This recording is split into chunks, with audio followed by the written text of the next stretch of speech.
Hi there, it's Brady Helkin, BH Tech Connection. Welcome to our latest Tuesday Newsday video. Today, I'd like to talk to you about something kind of funny, actually, but there's still wisdom we can gain from it. It's called Zoom bombing.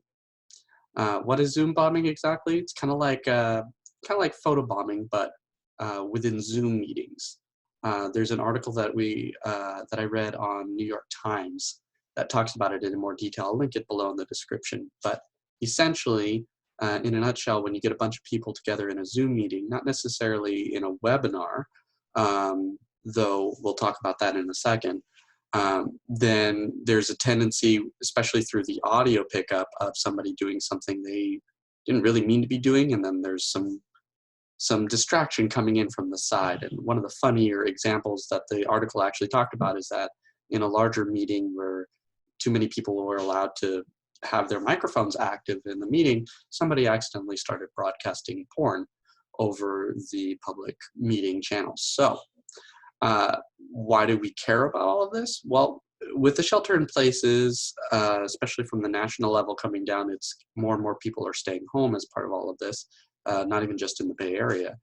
And we're going to be doing a lot more Zoom calls. So there's some etiquette, obviously, that helps to make sure that we don't create this problem ourselves. One is to always make sure that we're muted.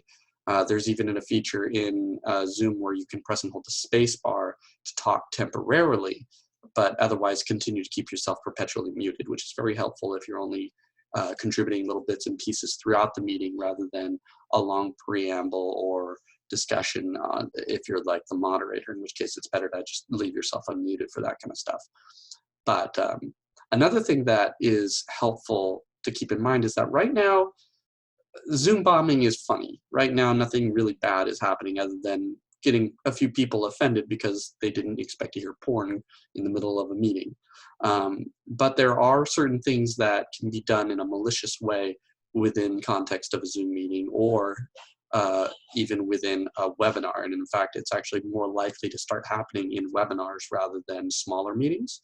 And that is phishing attacks and other kind of things where bad links are being inserted by strangers and they're going, hey, this is cool, you should check this out.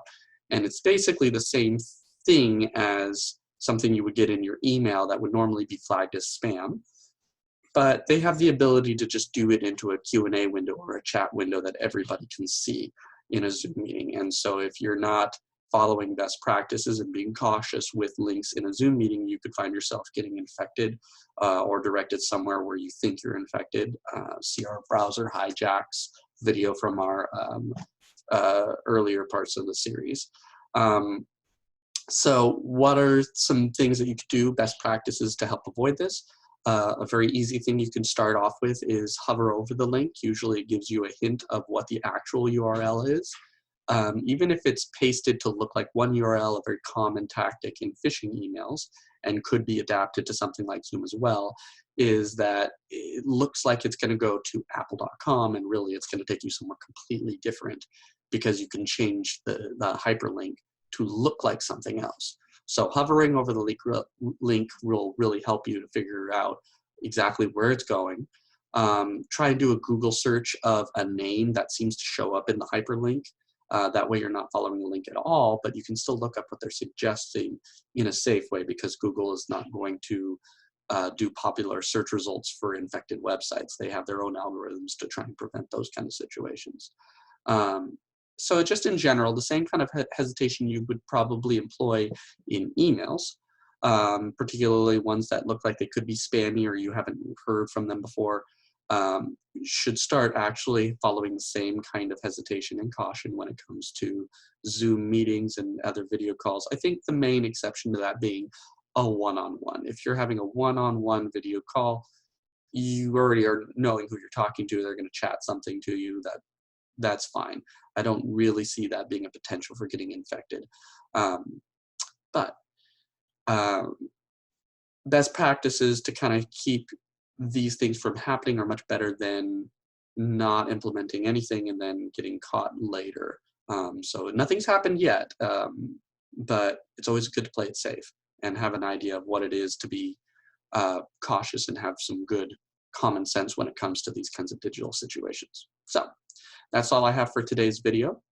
You can find the full article again to the New York Times talking about this in the description. I'll go ahead and include that. In the meantime, you interested in more topics? Leave a comment below so that we can talk on that topic for a future video. And don't forget to like and share this video and subscribe to our channel if you'd like to see more content. Thanks for watching. I'm Brady Helkin, BH Tech Connection, and I'll see you again next time.